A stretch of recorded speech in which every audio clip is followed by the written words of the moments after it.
The Road to War. Written and narrated by John Miro.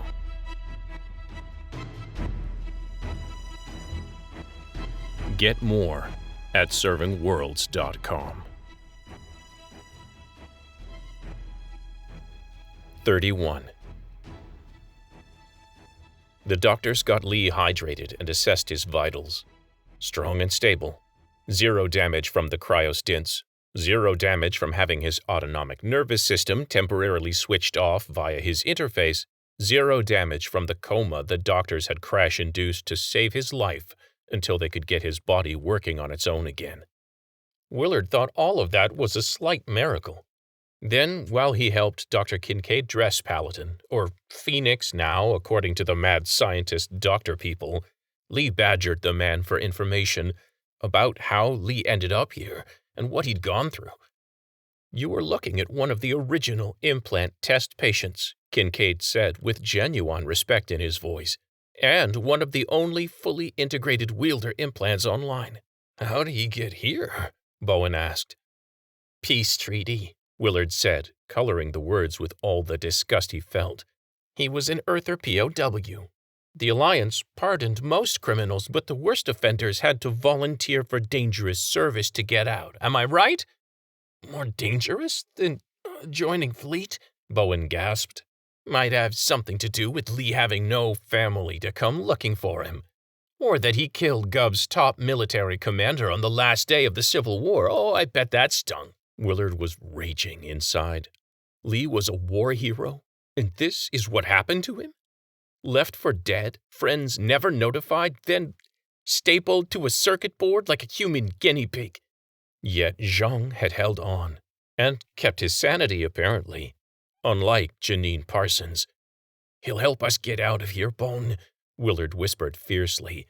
"And then we're going to see to it everybody knows his story, so they'll never stick him in a box again." Willard looked over at Bowen and found him passed out, snoring lightly. "Janine did this?" Lee whispered, approaching Bowen's bed. He looked at the empty space where an arm should be. "That, and he put a hole in that Kincaid doctor's shoulder. She killed the other 2 doctors on their team, and even on the verge of passing out, she still wants Mentel dead, which I can understand on account of her being more reptile than human. Unfortunately, given she's a super genius and all, free pass." Lee rubbed at the back of his head, gingerly sliding his fingers off his bald scalp and onto the silver contact grafted onto the back of his skull. The interface wasn't hurting him. In every experiment, they'd pushed its cybernetic and organic components until his brain felt as if it were baking in his head.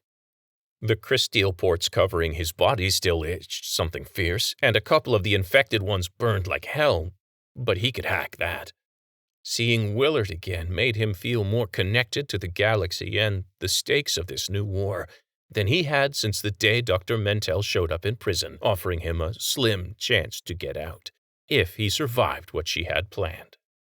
Lee had accepted the risk of getting an untested cybernetic interface sewn into his brain in exchange for a chance to get his life back in success or to make Reach a safer place in failure, between dissecting his corpse and scanning the interface's logs. Maybe it was in the fine print, but Mentel hadn't covered the part about turning him into a mind-controlled puppet along the way. Or that he'd remember everything that happened while the override pulled his strings. He remembered Karina patting him on the head as she switched him off. She did that every time, over and over again. His body shook as fragments of the override trials flashed through his mind. Up and down, Lee. Strip, Lee. Very nice. Lee, sing that song I like while you slit your wrist. Lee, form a crysteel spike. Now be a good boy and stab Janine with it. Let's play a war game, Lee. How many can you kill? How fast? Lee closed the door on those thoughts. Not the time to look back. He looked up at the display above the stairs where Willard had spied his name along with those of his fellow test subjects. Thatcher, Steeps, and Baco were still popsicles. The doctors had refused to wake anybody else after Lee, and Willard agreed, despite the fact their merry band was way into the red on manpower. Dr. Calvin, Tubby, and Dr. Taschen, Red, were neither prize specimens. He hoped they could take turns keeping Bowen on his feet when they started moving.